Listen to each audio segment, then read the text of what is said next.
So moving on to the next game, we have the 5-5 Las Vegas Raiders taking on the 7-3 Dallas Cowboys. This game is going to kick off 4:30 p.m. Eastern Time this Thursday on Thanksgiving. It's going to be played on CBS. The Dallas Cowboys are an 8-point favorite in this game. Now, this is it when it comes to the Las Vegas Raiders season. This is a game that the Las Vegas Raiders must win. They got to have this win because right now their season is starting to spiral out of control in the wrong direction. We talk about this with the Las Vegas Raiders every single year. You're laughing, but I'm dead serious. Like every year for like the last 2 years, the Las Vegas Raiders, they always start off fast. They always start out with a good record. But what do I tell you all the time? Like you guys think I just say this all the time on the channel, but I say this in real life. November is the most important month in football because that's where the pretenders start to separate themselves from the contenders, and the Las Vegas Raiders always struggle in the month of November and December. They start the race out strong, and they always finish last. So when you look at Las Vegas, man, they have lost 3 straight games in a row. You lost to the New York Giants, you lost to the Kansas City Chiefs, and you recently lost to the Cincinnati Bengals 32-13. Now, there was a question that has arisen with the Raiders on a 3-game losing streak, and it's coming down to should the Las Vegas Raiders bench Derek Carr in favor of Marcus Mariota? Now, I've said this so many times, and I'm going to say it again. Derek Carr is not the problem in Vegas.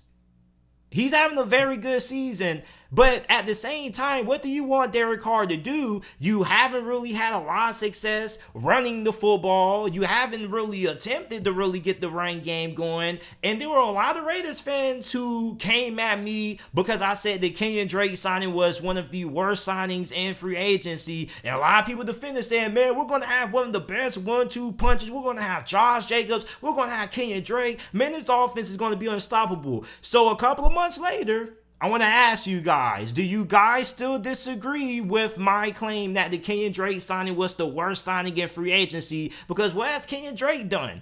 I mean, the run game isn't there. What staple is he having in the offense? The Las Vegas Raiders, I don't even think they have managed to score 20 points during their 3-game losing streak.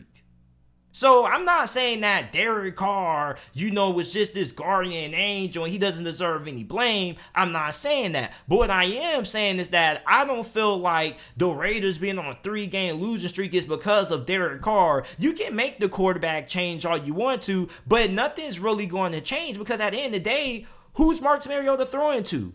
You lost Henry Ruggs. You don't really have a true number 1 wide receiver. You don't really have any wide receivers at all. Your only reliable weapon in the passing game is Darren Waller. And teams have pretty much been double teaming and triple teaming him all this year. So what reliable options do you really have in the passing game? And you don't have the run game. So do you really feel like Marcus Mariota is going to come in and really make a difference? I mean, yeah, you can say, well, JT, his mobility. But at the end of the day, you still have to be able to throw the football downfield. This still is a passing league. You got to be able to have success some way, somehow through the air. And I feel like Derek Carr is the pretty clear-cut better quarterback than Marcus Mariota. We know what Marcus Mariota is, unless you guys feel like Marcus Mariota has just somewhat gotten better over the last couple of years. I don't really think that's going to happen. So I don't really think making the quarterback change is going to have the results that a lot of you Raiders fans are hoping that it will. Because at the end of the day, this is still a team that doesn't really have a lot of weapons that are going to equate for consistent success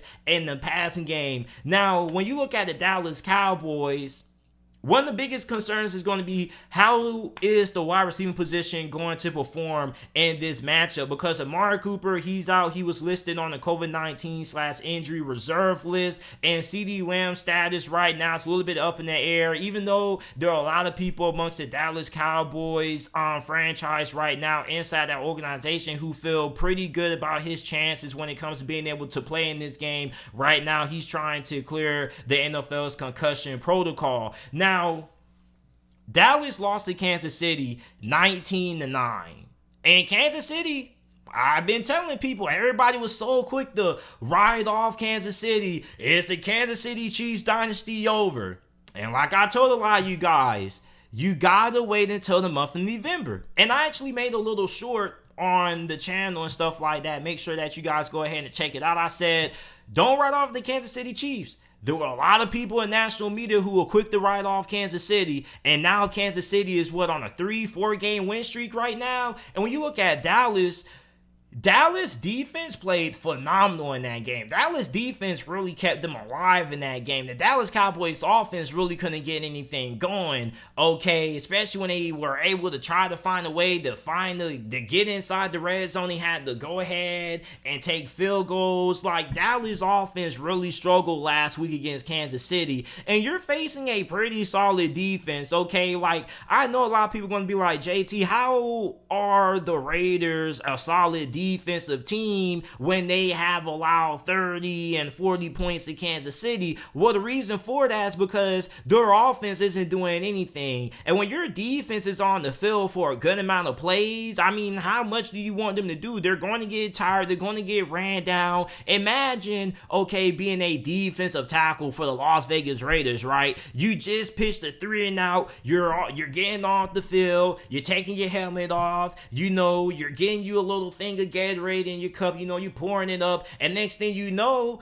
you get done with 1 cup of Gatorade, you're getting ready to sit down, chillax on the bench, and next thing you know, you got to go right back on the field and put your helmet back on because the offense didn't do anything. So here you are, 350-pound defensive tackle, you got to end up running back on the field. Once again, you get another stop, and then once again, you end up going on the sideline, pouring you up another cup of Gatorade. Just for a minute later, you're jogging right back on the field because the offense can't do anything. Like, a lot of people have to understand that football is a complementary sport.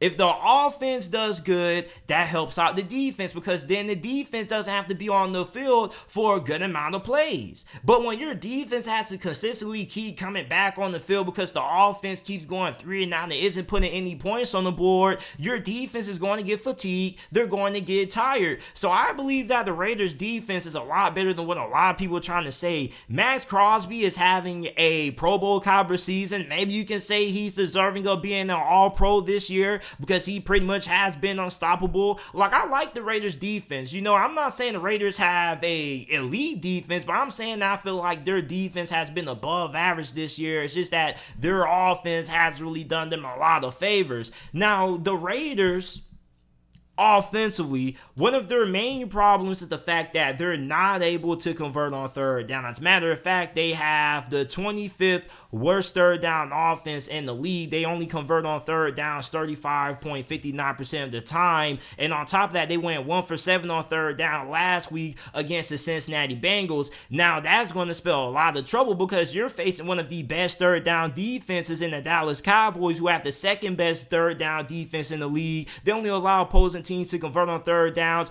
32.23% of the time. Now, also, you look at Trayvon Diggs. Trayvon Diggs is leading the league in interceptions. He's on pace for a double-digit interception season. And on top of that, if you're him, you got to be licking your chops right now because I don't really think there's a wide receiver on this Raiders team who even puts a fear into Trayvon Diggs. So for the Las Vegas Raiders, man, like, you got to find some other ways to have success in the passing game, not particularly involving Darren Waller every play.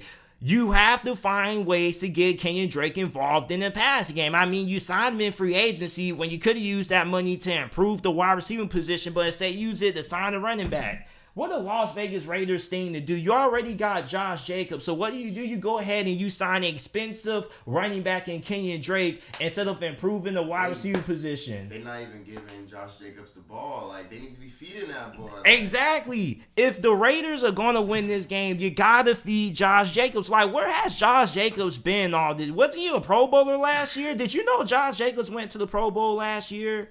And they're not giving him the rock at all. Not giving him the rock, man. I think this is a game where the Dallas Cowboys shows America why they call it America's team. On Thanksgiving, they're going to wreck the Raiders, no doubt. I'm saying 45, 50 points maybe. I don't know. I like Dak, man. I don't know.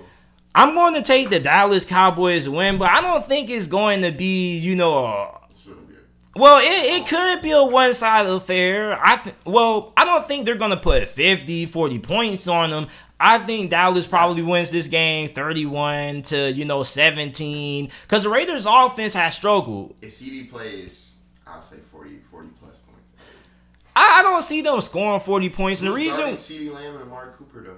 Well, you got Michael Gallup in replace of Amari Cooper. Michael Gallup is pretty good. He's in the contract year. You got Cedric Wilson. He's pretty solid. Like, I'm not really worried about the wide receiver position, regardless if Michael Gallup. Regardless if CD Lamb plays or doesn't play. I still think they should be pretty set just for the fact that the Las Vegas Raiders defense is going to get tired, because I don't really think that the Raiders offense is really going to be able to do that much, because I don't really know if they have enough weapons on the outside, and I don't really know if they're going to be that committed to, like you said earlier, running the football with Josh Jacobs, or at least trying to get Kenyon Drake involved in the passing game. So yeah, I'm going to take the Dallas Cowboys to win this game. I think they're going to win 28-17 or 31-17, and you're taking Dallas to win also. Yeah.